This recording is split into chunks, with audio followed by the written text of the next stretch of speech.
Pop quiz. What is the most bullied country in history? You might think Korea, fedged between China and Japan. Invaded so often it's practically had a revolving door and is still split in half like a Cold War souvenir. But Korea wasn't wiped off the map. Unlike another good pick might be Congo, enslaved, colonized, and carved up by foreign powers who treated it like a resource vending machine. But Congo's suffering came from one monster at a time and, quote-unquote, only suffered for 140 years, not 400 years. Unlike, maybe you could say Palestine, taken over 6 times by different empires, caught in a century of conflict, and still waiting for a resolution. But even in its darkest moments, it was never completely wiped off the political map. Unlike, sorry, just got this awfully annoying thing in my throat, but I'm trying to say no country on earth is bullied more than Poland. Yes, the country of Bubber and Mika, the country that was undone, fragmented, invaded, partitioned, zombified, erased, occupied, and controlled.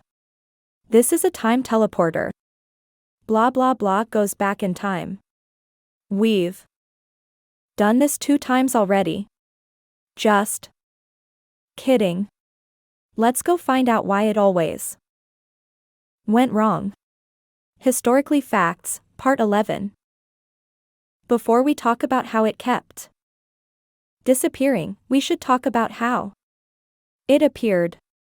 Our first stop is 966 AD. Brothers, before the year 966, Poland was a tribal territory ruled by the Pius dynasty. They had military, economic, and administrative structures, but it wasn't recognized by neighboring powers as a legitimate kingdom. Only one person can make you recognize as a proper state. Ladies and gentlemen, welcome our recurring guest, Jesus Christ. In the eyes of all the cool kids, so the Germanic, Italian, and Bohemian kingdoms, you are only a real state if you are a Christian. So in 966, the ruler Mesko got himself baptized and became the Duke of Poland. Yep, he didn't proclaim himself as a king. He was a humble lad and stayed duke his whole life, though the more likely reason is that the Holy Roman Empire would have eaten them alive if he set himself up as a threat. So his son Bolesław I the Brave became in 1025 the King of Poland, and the Kingdom of Poland was born and existed for exactly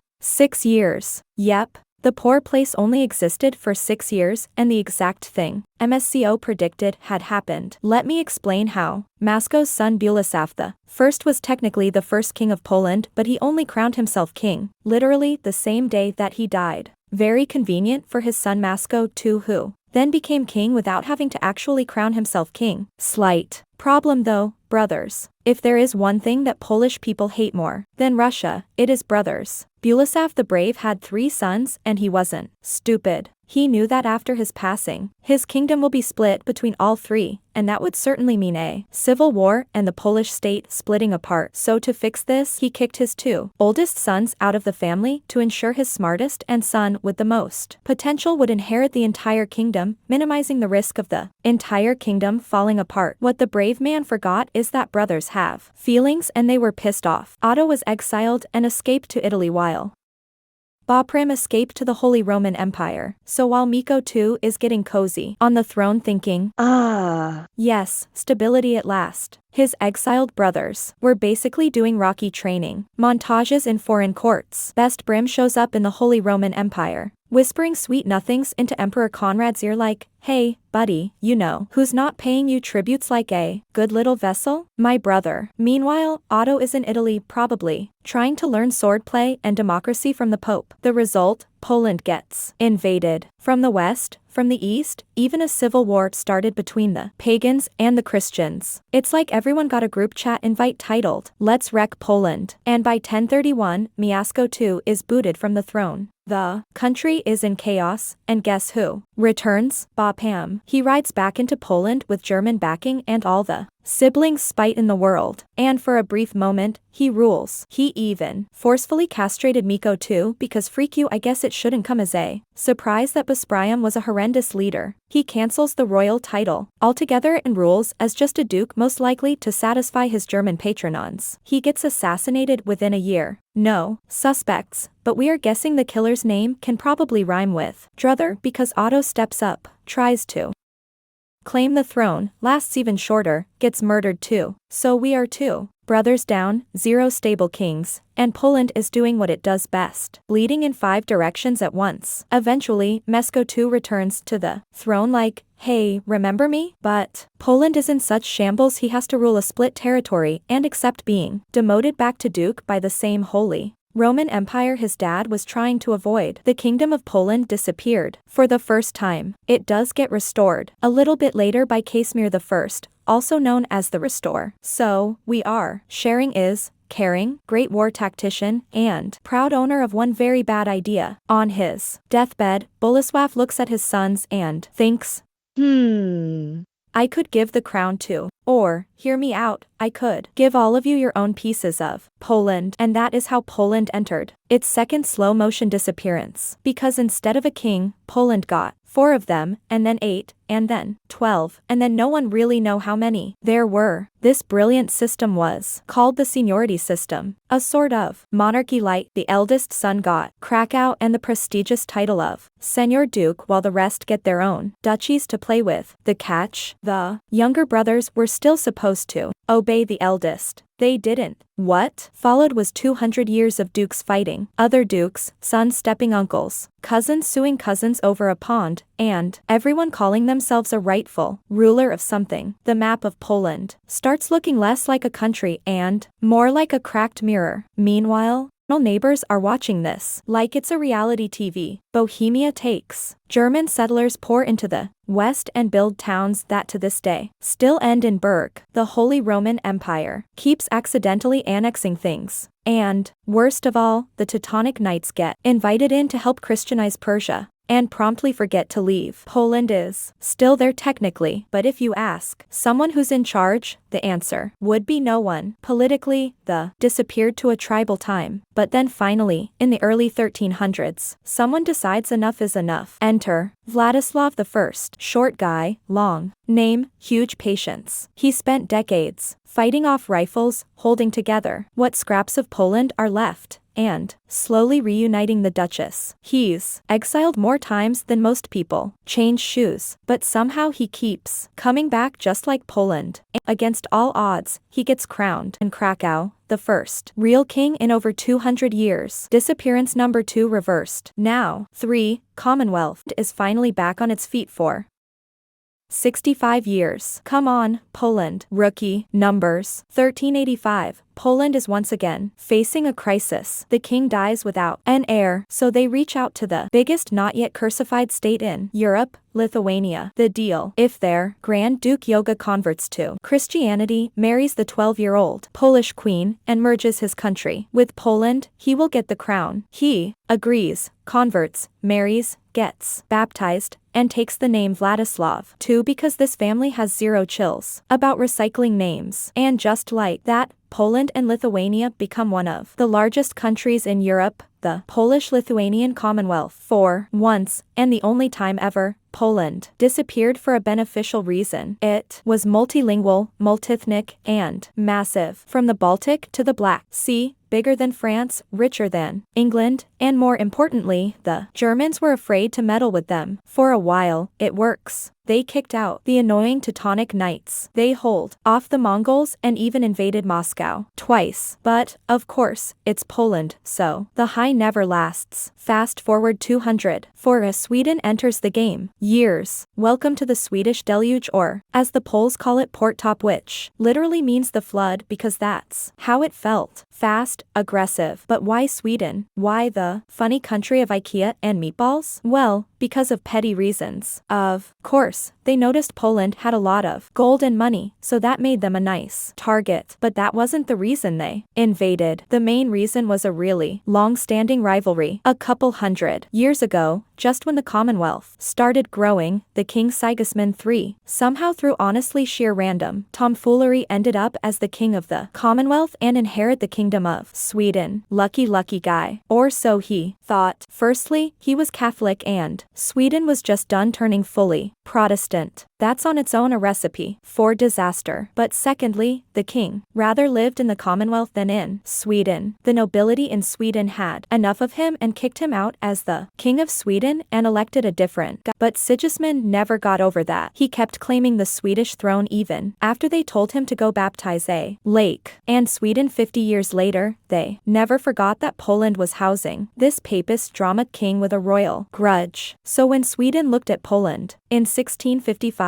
they didn't see just a neighbor. They saw unfinished business. It all happened 50 years ago, but they really needed a good reason to plunder this massive country. And plunder they did. What happened next was not a war. It was a 5-year natural disaster. Warsaw burned, Krakow occupied, monasteries looted, nobles fleeing, civilians dead, starved or sold. The population drops by half and the fourth disappearance turned Poland into a wasteland, still on the map, but basically nothing left to fill it in with. The Commonwealth limps into the 1700s with a massive hangover. The nobles are fractured, the cities are burnt, the armies broke, and the monarchy, oh boy, they invent a new political system so dysfunctional it deserves its own sitcom. The Libram veto, a parliamentary rule where if one noble disagrees with anything, the entire decision is cancelled. In 1764, a 5 bully bureaucracy puppet king is elected. Stanisław August Poniatowski, charming, French, educated, progressive, and deeply in love with Catherine the Great, the Empress of Russia. Yeah.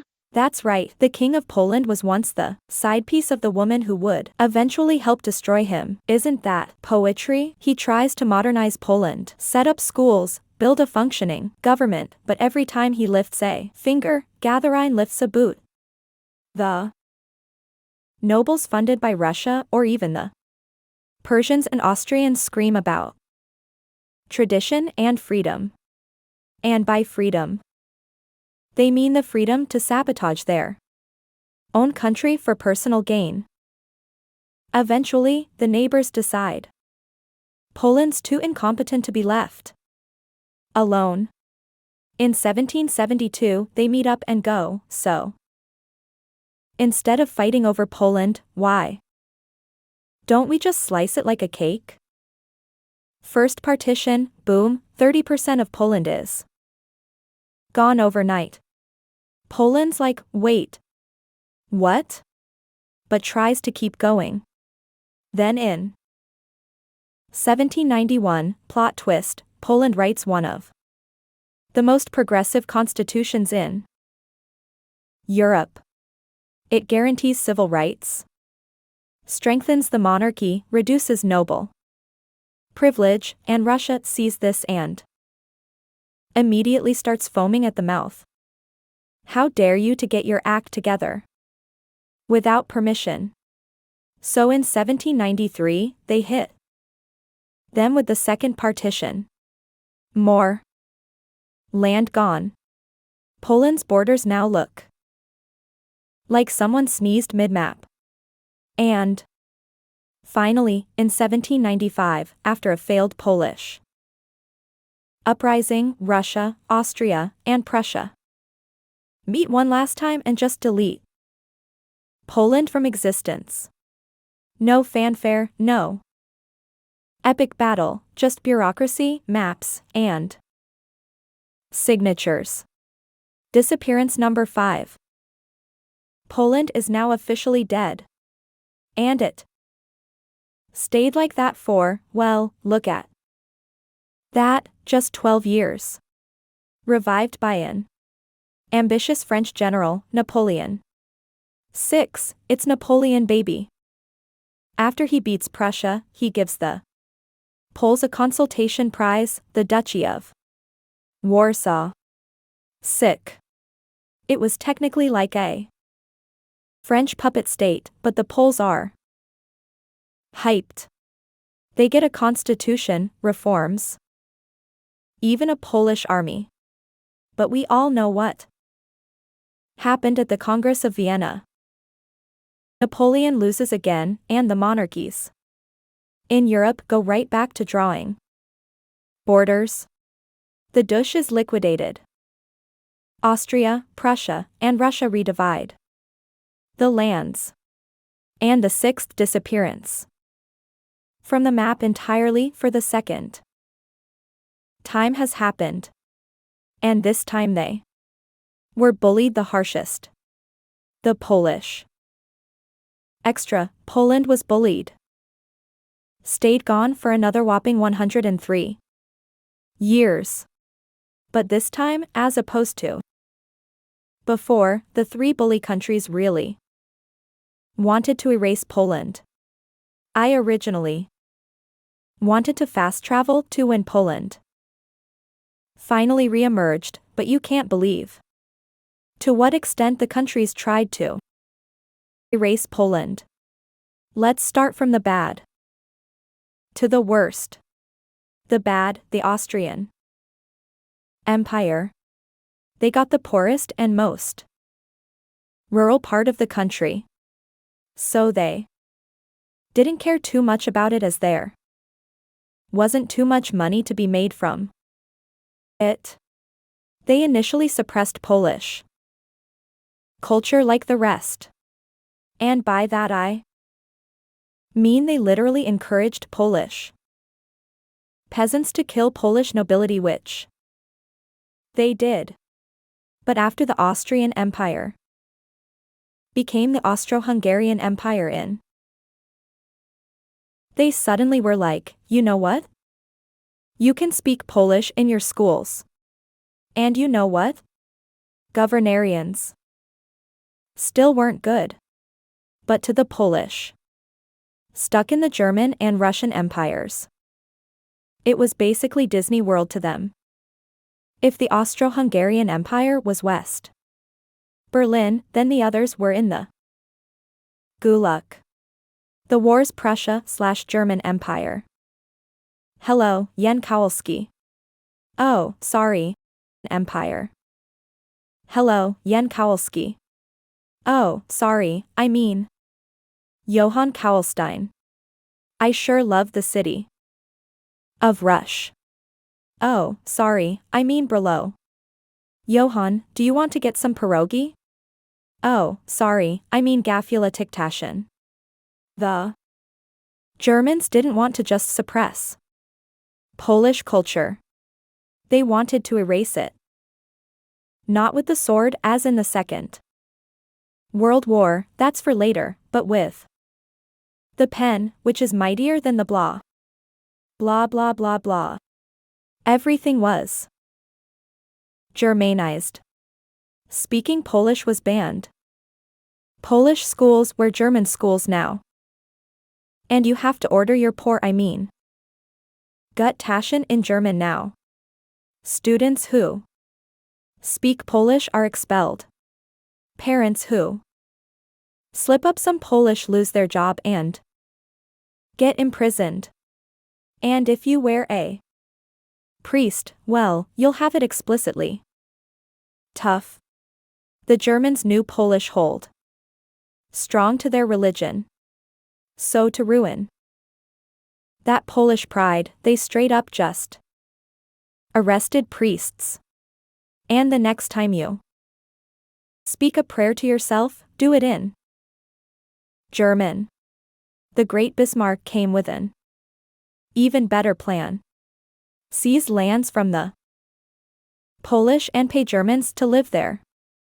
And now we have the worst, Russia. After the failed uprisings of 1830 and 1863, the Tsars didn't just want to punish Poland, they wanted to beat it out of existence brick by brick, soul by soul. They shut down every Polish school, banned the Polish language from public life. Even kindergartens were Russified. 5-year-olds beaten for saying mama instead of mama. Professors who refused to teach in Russian were fired, jailed, or exiled to Siberia, where they could freeze alongside the books they used to assign. And the church, good luck. Catholicism was seen as the wrong Christianity. Priests were arrested, forced to convert to Orthodoxy, or sent to die in labor camps. Like the Germans. The Russians renamed cities, renamed people, renamed rivers. Villages were relocated and repopulate with ethnic Russians, not with the almighty pen, but with the bloodied sword. But through all of this, the Polish endured. Even after a total of 123 years of disappearance and suppression, the grandkids still spoke Polish, knew their history, and ate bio. That came in handy because after winning the First World War, the Enant powers came up with a great idea to punish the Central powers at buffer countries in between them so they can't team up easily and cause a it sounds stupid, but a Second World War, so War of the World too.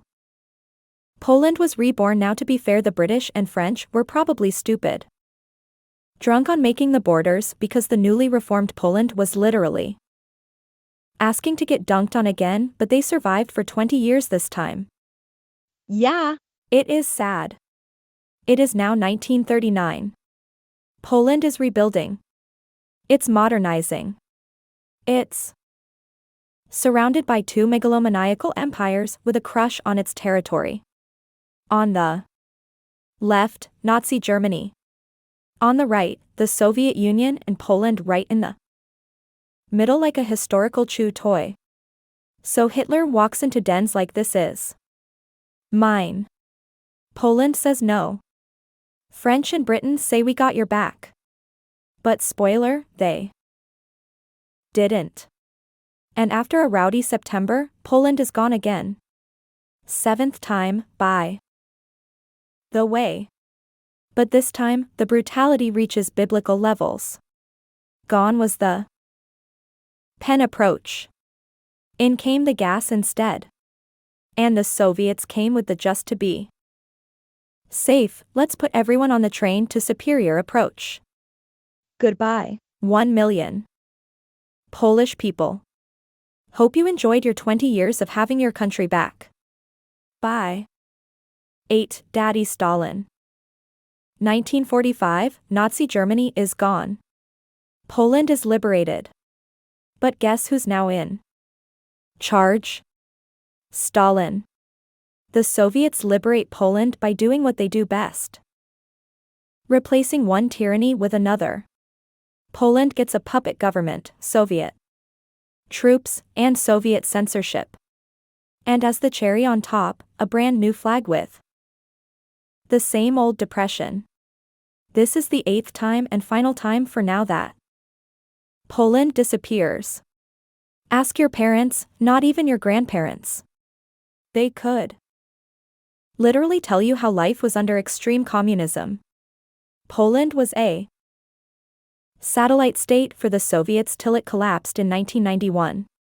And now in 2025, Poland has been free and strong for 34 years. I don't know about you, but I am starting to get anxious about their existence. The law of repetition says Poland will be gone in a couple of years. So quickly visit it while we still can, and make sure to eat some pierogi. A food that will stick around as long as the Polish will. And they will stick around. No matter what happens to the Polish people, even if they literally can't speak their language or they get shot, they survived, or rather outlasted. Just think about it for a moment. Poland outlived the Mongols who burned it, the Teutonic Knights who Christianized it by force, the Swedish Empire who drowned it, Prussia who partitioned it, the Austrians who ignored it, the Russian Empire who erased it, the Soviet Union who smothered it, and the Third Reich who tried to annihilate it. They all fell apart. But Poland, it's still here. Checkmate Tavares.